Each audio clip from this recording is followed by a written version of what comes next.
that way. Jake want to deal with it in an emotionally charged, irrational, dramatic. They want to go viral. They think they're gonna get a book deal out of it. You know, Jake just think all the goofy shit. Everything ain't about getting paid. You know, you keep going, bro. Okay. Verse 8 says, according to all the works which they have done since the day that I brought them up out of Egypt, even unto this day, wherewith they have forsaken me and served other gods, so do they also unto thee. And that's why a lot of our people are catching massive hell now. Is because it's going back to that energy of the fact of your rebellion towards the Lord. All right. That's why everything that you try to put your hands to is failing. Like we said, going back to the point of this is all about you think this are victories, but they're not. They're not even. It's still a loss to you. Because now you're still in this Juneteenth. Like now our people, we got to deal with this Juneteenth shit.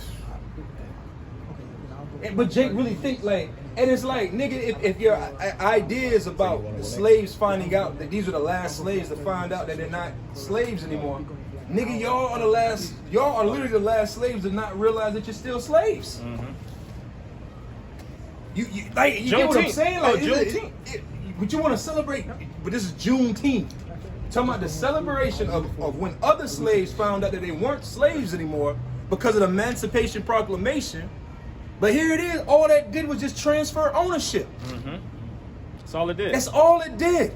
No different than when if I want to buy your car, what you gotta go? You gotta go to the whatever office to get a bill of sale. Right? Then I sign on a certain block and you sign a certain place to make it legal, and then what happens? I own your car and you got money and this is a record. That's all the Emancipation and Proclamation was. Yeah, because during that time, what was the biggest division? You had the Union and the Confederacy, which was really the two different styles of how to have slaves, to be honest. That was the main rift in their and the two parties is how they deal with slaves. From private ownership, where you was the owner on Candyland, since we said Django, or whatever that devil's name was, you know, to now you are ownership of the federal government, because it wasn't never the union. People make it seem like the union was something outside of the federal government. It was the federal government. It was the federal government. That's literally what it was. But Jake don't see it that way. So Jake think that they are the ultimate freedom right now, man. We got another black national holiday that means nothing to us. You were just industrialized. Another illusion, man. Thank you. Hell, when you had liberation of the slaves in the days of ancients, time of Exodus, they got the fuck out the system, man.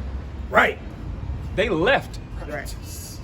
You Jake talking about you liberated, you know, and you smack dab subject to payments. Using a white man's dollar. They ain't no, you don't have your own currency, you don't have your own military, you don't have your own rights. All the books that's published that you have to read, all the credentials that's required to actually make it in the society is stamped and approved by the white man. Yeah. Right.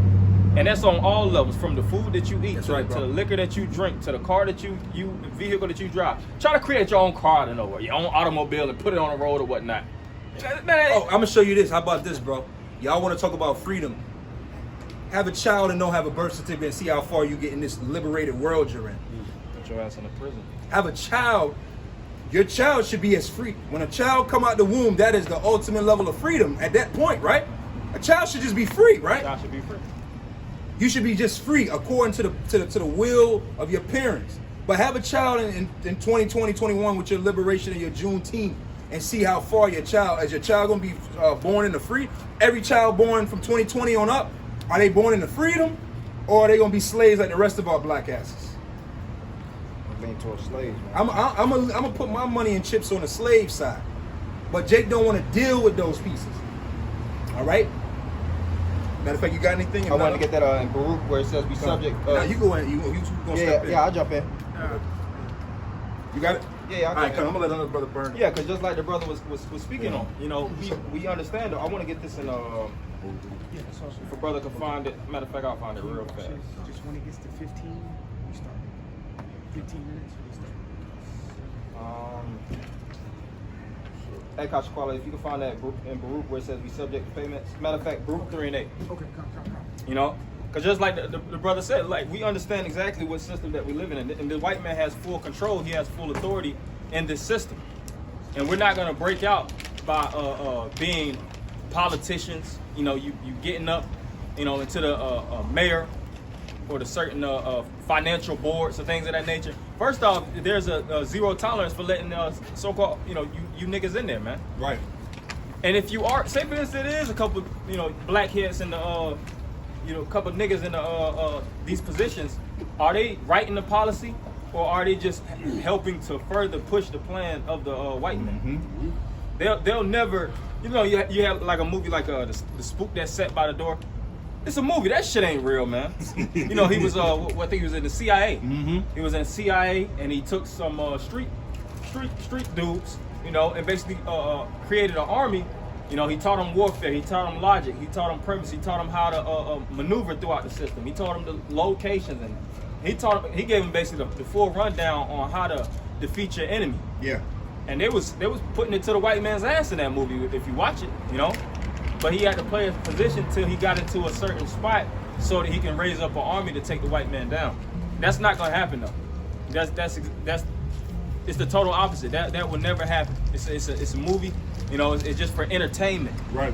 The real reality is Yahweh Shah himself has to descend and take this white man out of rulership, man. You got that? Baruch chapter 3, verse 8, it says, "Behold, we are yet this day in our." Baruch 3 and 8, "Behold, we are yet this day in our captivity." And where was Baruch? Baruch was a scribe, if I'm not mistaken. Yeah, he was during the time of Jeremiah during the time of Babylon. Yep. So he understood in the Babylonian captivity that he was under a harsh captivity, and they were subject unto payments. And what were the payments or taxpayers called? Because the taxpayers in the Bible, no, it don't say it was a taxpayer. Scriptures speak about tribute. You had people that had to pay tribute. All right, you can live in this land, you can function, you can do all these different things, but you have to pay out of your portion, what you reap. If you yield this much a year, whether it's agriculture or, you know, resources. If you're a miner of gold, if you say for instance, you know, you're a miner of gold, you can do your work, but you have to pay tribute. Yeah. All right, and it's the same thing now, but now we're called taxpayers, tax-paying citizens, and we're subject to, like I said, the house payments. You never have ownership. You know, that's why when you possess your house, it could get repossessed. Yep. You never just like, all right, I'm resting. This is my house. This is my plot of land. I paid $200,000-$300,000. I never have to pay tax on this house again. This is mine for ownership. Mm-hmm. All right. You always have to pay tax. You always have to go to the white man to get renewals, more paperwork, with your signatures and his signature, and what do they always do? They stamp it. That's his stamp of approval. Notoriety. Yep. To registrations. All these things are indications that we are slaves, man. Yep. Property. All right, and everything you have has to have some type of label or stamp of approval. That's why if certain things aren't FDA approved, you practicing medicine and things of that nature, and it's not FDA approved, and you promote it as a cure, your ass can go to prison, man. Read that over. It says, Baruch chapter 3 and 8 again, "Behold, we are yet this day in our captivity, where thou hast scattered us." Where thou hast scattered us, and we're scattered here in America. If you was free, hell, like you had this Marcus Garvey and the Garvite movement. I think he had two ships. You know, they were looking to take their voyage to you know, back to Africa. You know, that's a level of trying to get free, but that's even not true freedom. Because hell, say for instance he would have made it to Africa. Now you subject to the Hamites. We're not Africans first and foremost. Right. And who the Hamites subject to? Right. The Edomites.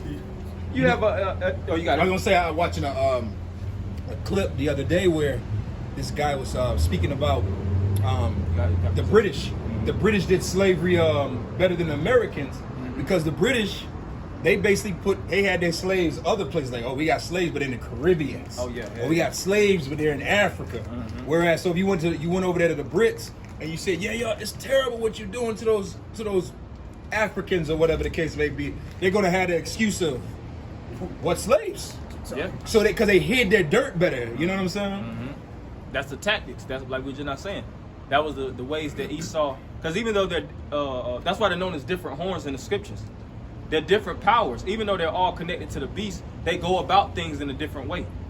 How the system is designed in Spain and France, and you know, throughout the UK, it's a different system. You know, you have, of course, you know, your politicians and your presidents, but they go about things the different ways. That's why, hell, even here in the United States, you can do certain things. You have liberty in California that you don't have liberty in Georgia. Right. You might have you can have marijuana in certain states that's prohibited, man. So it's the same thing, but it's all the beast system. Keep going. It says, for a reproach and a curse. For a reproach and a curse, Deuteronomy 28. Curse shall be in the field. The field represents the world. So even if you go, like I said, to Africa, you go to Yugoslavia, you go to Romania, you go anywhere all over the world, really you're blackballed everywhere you go. Yeah, the world was given into the hand of the wicked. Yep.